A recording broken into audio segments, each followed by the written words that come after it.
Please welcome to the stage Governor Gavin Newsom and President Bill Clinton.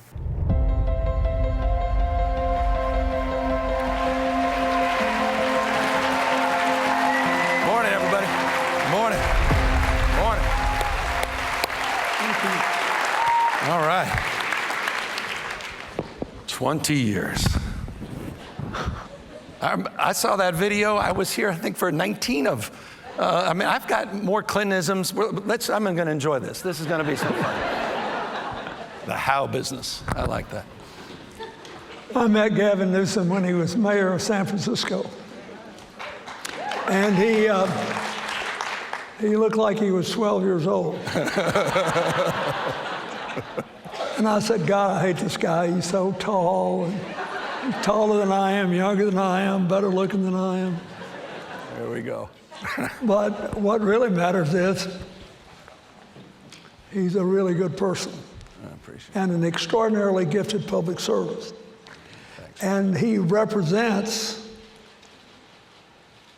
along with his family, Jennifer, where are you? Stand up. There, man. The better This half. is My wife. Thank you. So I'm going to start with something that is easy, but I think it's important because it's amazing that a lot of people don't know anything about California. Except a lot of the stuff that's said. Yeah. And I love it. I went to California, had more problems than you can imagine when I was elected president. I went there 29 times in my first term. But they were good to me. And what I found was it was hundreds and hundreds of small towns in the cities and certainly beyond. I've been to the town in America that has the largest percentage of Japanese Americans. I went to a town campaigning for Hillary where the mayor, this little town in Northern California, the mayor was the son of the local judge in Fayetteville, Arkansas, when Hillary and I got married and went there to teach in the law school. And the local judge was a crusty old guy who let Hillary bring students into the legal aid program for the first time. And I'm standing in Northern California with the mayor. There's somebody there from everywhere. It's a fascinating place. So tell us, and I think it's now the fourth biggest economy in the world. That's right. Eat your heart out. UK, Germany. That's it. So tell us what you think we should know about what's going right in California. Well, I appreciate the context. Look, California is America, but only more so. We're the most, in the spirit of your introductory remarks, and just to set the scene, it's the size of 21 state populations combined. It's the most diverse state in the world's most diverse democracy. 27% of my state is foreign-born. We practice pluralism. It's a point of pride. I say that because it needs to be said, and you reinforce it here today. It's in that diversity that we have achieved so much strength. We dominate in every critical industry. Yes, we're the fourth largest economy in the world, $4.1 trillion a year, but we dominate with more engineers, more scientists, more Nobel laureates, more venture capital, the finest system of higher education, public higher education in the world, in business startups, #1 in two-way trade, #1 in direct foreign investment in every category. The dominant manufacturing state, the dominant farming state, the dominant state as it relates to hunting jobs. You didn't know that. Jobs related, in every category, we have no peers. We talk about the future, you're talking about what's next. California's in the future business. But we're also in the spirit of the video in the how business. And so it's not about what and why. And this notion of the future is what animates California. And the future, as you said, final words you said, the word manifest. Future is not something to experience, it's something to manifest. It's decisions, not conditions, that determine our fate and future. And I think that mindset is the thing that defines the game played in California versus the game played in many other parts of the country.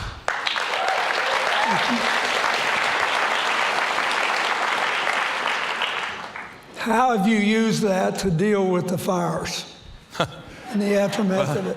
It depends which fire you're referring to. You know, I was The physical of you ones. coming 29 times. I'm just glad Trump is only come one time, and it's a hell of a time for us. Look, as it relates to fires, you know, we talk about the future happens in California first, where America's coming attraction. Well, that definitely relates to what's going on around us as it relates to the hot's getting hotter, the dry's getting drier, the wet's getting wetter. This notion that, you know, we're dealing with extreme heat, extreme weather, and as a consequence, the challenges that we're presented as it relates to large-scale wildfires. And California had one of its most devastating wildfires earlier this year in the middle of winter. And I just want to remind people, in the middle of winter in Los Angeles, in the most resourced region in the United States of America, more firefighters per capita in LA County than any other part of the globe, in a state that has the largest civilian fleet of aircraft for fire suppression anywhere in the world, in a state where I've doubled the budget in terms of the state fire investments, and 10x the investments in forest management and vegetation management, and yet still we lost 16,000 structures, homes and buildings, because we had a fire that was attached to 100-mile-an-hour winds in the middle of winter in Southern California. And so I take that issue very seriously. Places, lifestyles, traditions being wiped off the map. If you don't believe in science, you got to believe your own eyes. And this notion, you talk about small towns in California, Grizzly Flats, Greenville, Paradise, California. Been around 150 years, disappearing. And so I'm here with you, I'm also here at the UN, Climate Week, reasserting California's leadership in this space. In the absence of national leadership, California once again is reasserting itself on low-carbon green growth, reasserting itself in the work we're doing to address the challenges of climate change. And fire is a huge part of it. And if I may just extend, forgive the extended point, we also dominated innovation in this space. And it didn't feel that way in the aftermath of those fires. You're like, what the hell, how did you not prevent these? And we had 104 engines that we had pre-positioned down there from the state 2 days in advance. I told you about the resources, next level. Well, the world, literally, we have people from around the globe that come to California to learn about the latest technology, the latest innovation. 1,200 AI cameras. We were the first to demonstrate the benefits of those, a fire system, partnerships with Lockheed, the Pentagon, next level weather strategies and fusion centers and technology that we've integrated. All of those things, drone technology, all of that. And yet still, we face the realities of these wildfires. And it's not just in California, it's all over the Western United States, for that matter, across the globe. And I think the issue that is so under-resourced in terms of mind share is the insurance issue. And I think this issue, I really believe this, from a global perspective, may be one of the most pressing global issues as it relates to the issues of climate change. The inability to purchase a home, let alone to get a mortgage on a home, to develop a home with an insurance market that simply is no longer viable because people are unwilling to take the risk and make the kind of capital outlays and investments to address that issue. I think this issue requires leadership at the national level. It is under-resourced, under-focused. It's a challenge for me. It's a challenge for Ron DeSantis in Florida, for governors in most states. But it's not, I think, top of mind, and we need to be more focused on it.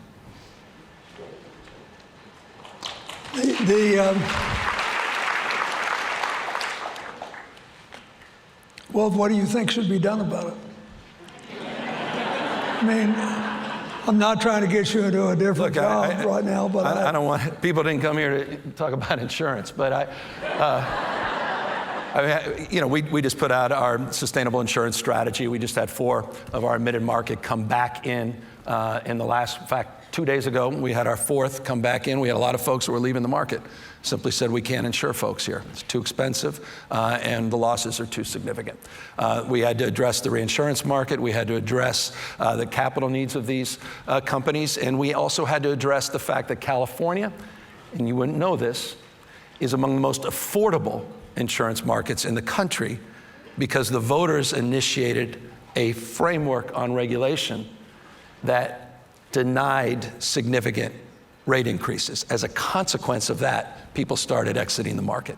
And the reforms we've just put into place allow for more rapid rate increases. And that's the pressure point now as we move from about average to below average in our rates. We're now starting to see those tick up.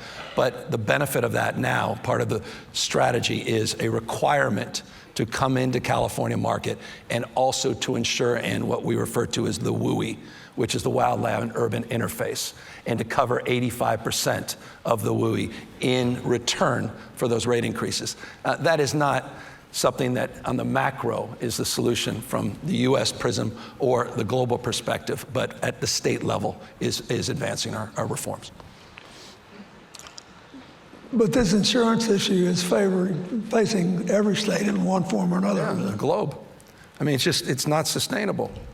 And again, it should unite everybody. I mean, there's no Republican, no Democratic thermometer. I heard, and forgive me, I didn't come up here to take cheap shots, but it's pretty remarkable what was said by the current president yesterday at the UN about climate. What the hell is that? Seriously. It can't be normalized. It can't be normalized. This notion that it's a hoax.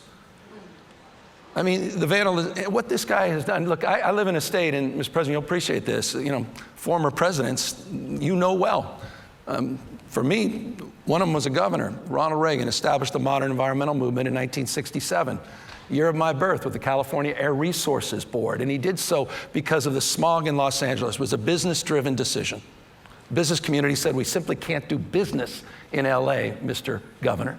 And he established the Air Resources Board. 3 years later was Richard Nixon that codified that under the Clean Air Act and gave California a waiver that allowed us to pursue aggressive environmental policy. And that's why California has dominated the national debate in this space.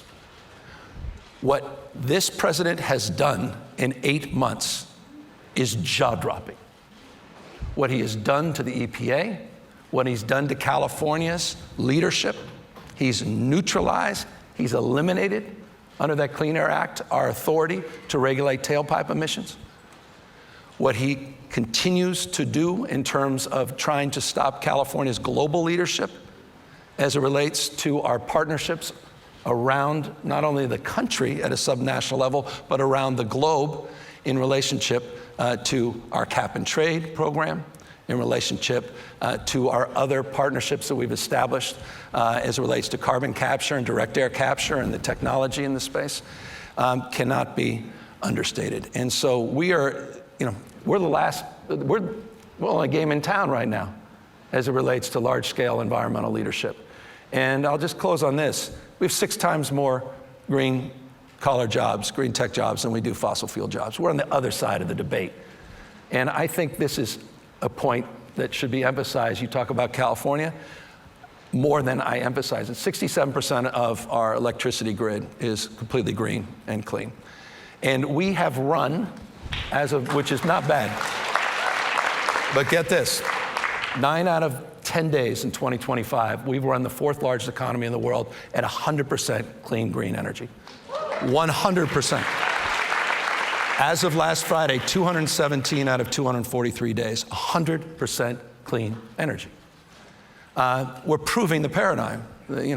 the genius of and versus the tyranny of or. And I think, there's power in emulation. Success does leave clues. And I think California's been an interesting and a successful model in this space. And we're just trying to navigate this new space as it relates to the macro headwinds coming from 1600 Pennsylvania Avenue. To tell our audience here a little more about what the components of your clean energy are. Well, I think the thing that we've dominated in is the electricity architecture, and we've dominated in clean cars. I signed the first executive order in the United States to require alternative fuel vehicles by 2035. That was just taken away by Congress, the supine Congress and the president. But we created the market. There is no Elon Musk, there's no Tesla without California's regulatory framework, period, full stop. It wouldn't exist. It was because of the regulations, because of those signals, and the subsidies, over $3.2 billion direct subsidies that Tesla received just in my state alone, that built this market. Over a quarter of all new car purchases in California are alternative fuel vehicles. What Trump has just done, and with respect, some of the automobile manufacturers, is they've ceded this to China. They've ceded our competitiveness to China. And it's not just the electric vehicles, it's the tech stack that's part of these electric vehicles. It's the mobility space more broadly defined. It is an act of vandalism on an economic basis, not just an environmental basis, that is deeply alarming. And I hope people wake up to how China is just flooding the zone globally in this space. And we have doubled down on stupid. We're trying to recreate the 19th century. We really have. You talk about what's next. It's not going to be American automobile manufacturers. Bill Ford may run contra to that. He seems to get it deeply. I give him tremendous credit. Remarkable, iconic brand. But I cannot impress upon you more how proud I am. 60 headquartered manufacturer EV companies in the state of California. Supply chain was one of our biggest exports 5 years ago. And it's all about innovation. It's all about that entrepreneurial spirit. And you see, if any of you have been to San Francisco, half the damn cars are driving themselves. It's here. It's happening.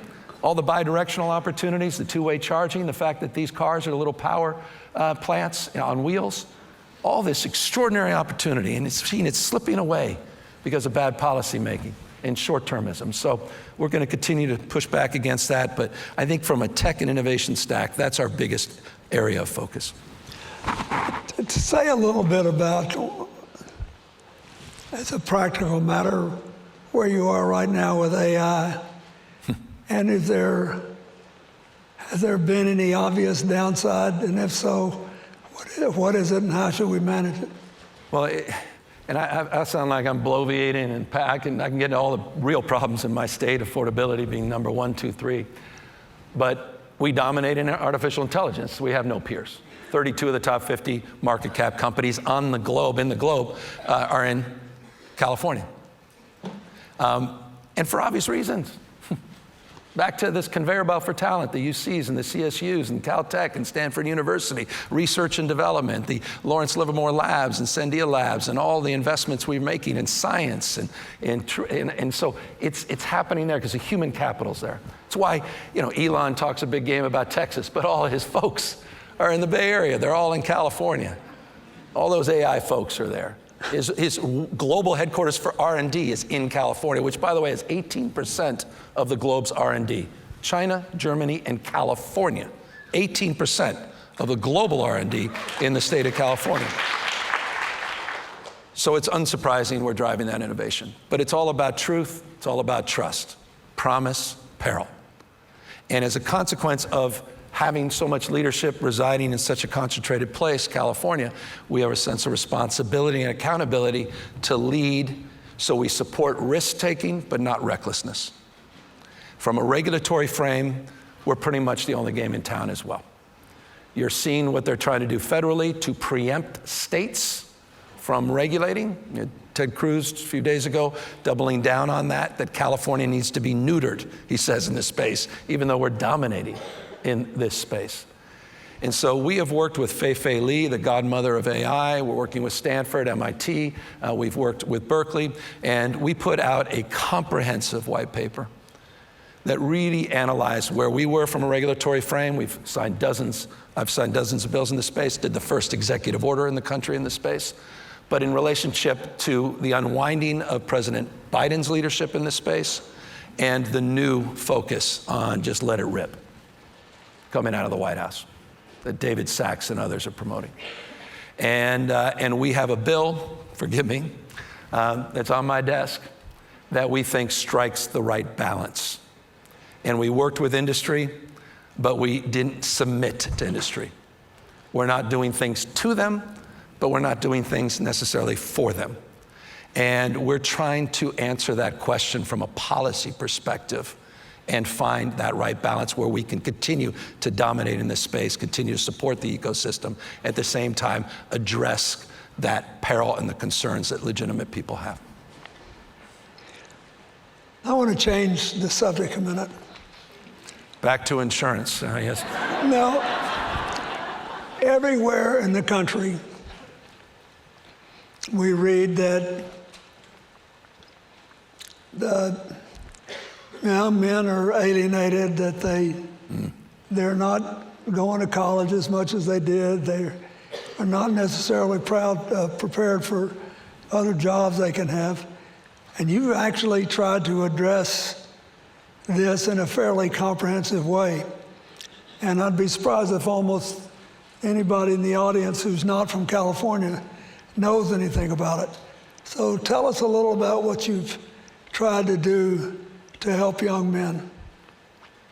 Well, I'm going back to your opening remarks. Look, I was here 20 years ago because you tapped me on the shoulder, part of America's promise. You tapped me on the shoulder in a bipartisan way with General Powell. And I'll never forget General Powell coming here and said, no one stands taller than when he or she bends down on one knee to lift someone else up. I love that. I wrote that down, and I repeat it all the time. California now has a service corps that's larger than the Peace Corps. It's the largest service corps in America. College Corps, Climate Corps, in every category, building on your work, building on AmeriCorps. So we just announced, to your question, in order to address the crisis of men and boys, the crisis of men and boys. And I say that because it's hard for members of my own party to say that, because some feel it's a zero-sum game, that we have to address the issues of women and girls and solve for them before we can get to the crisis of men and boys. And when I say crisis, look at the suicide rates, look at the dropout rates, look at the deaths of despair, look at the issues around loneliness, look at every critical category. It's just blinking red lights for young men.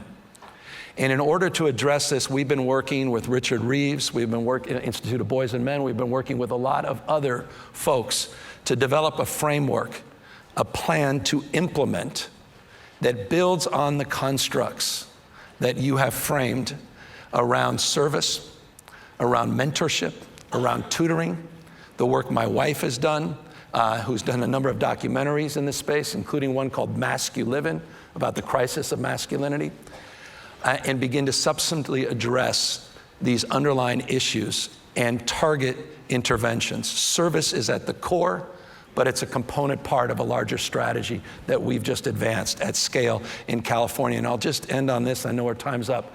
Just as an example, one of the areas that I never fully appreciated was the lack of men educating our kids. I didn't fully appreciate how few men are in those kindergarten classes, in those second, third grade classes, in middle schools. And so it begins with just simple interventions, but we also have to acknowledge it. Final word. I love the open hand, not a closed fist.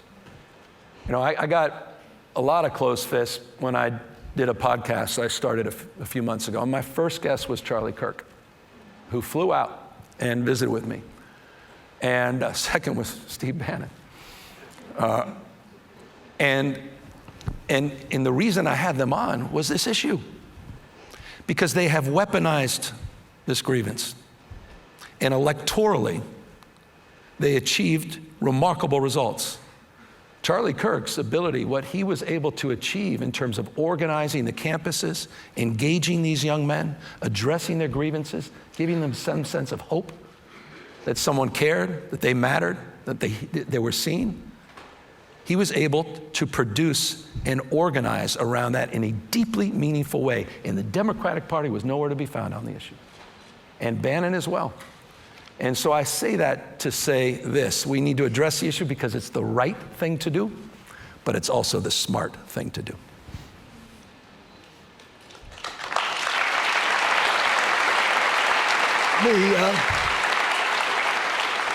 We have to wrap up, but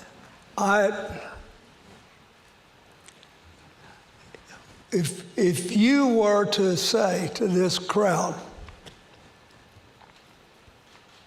you have lots of concerns, you know a lot about everything, which is why I like talking to you. But a group like this, if we could emphasize one thing that we could do in America in the midst of all this political BS that we're dealing with every day, what would you ask us to do? What do you think the most important thing in terms of citizen action is that we could be doing?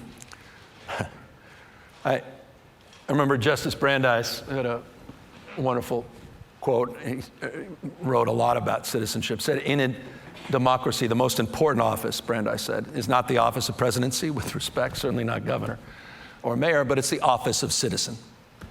This notion of active, not inert citizenship.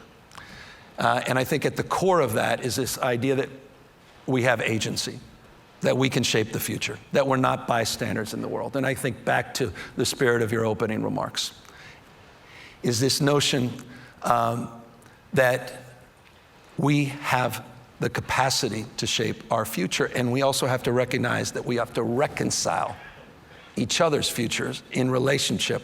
And forgive me, I'm closing with my deep CGI, absorbing what you've been about for all these years. This idea that divorce is not an option, as you say all the time. We have to define the terms of our future. And I think that spirit of grace and humility is also part of that as well. And so I thank you, in final words, 2 decades of preaching this gospel, but also practicing it. And I just think at this precious moment in our life, we need to be reminded that we all want to be loved. We all need to be loved. We all share, as you said, this same short moment in life. We all want to be protected. We all want to be respected. We all want to be connected to something larger than ourselves. And I think in that space, we find the answer to your question.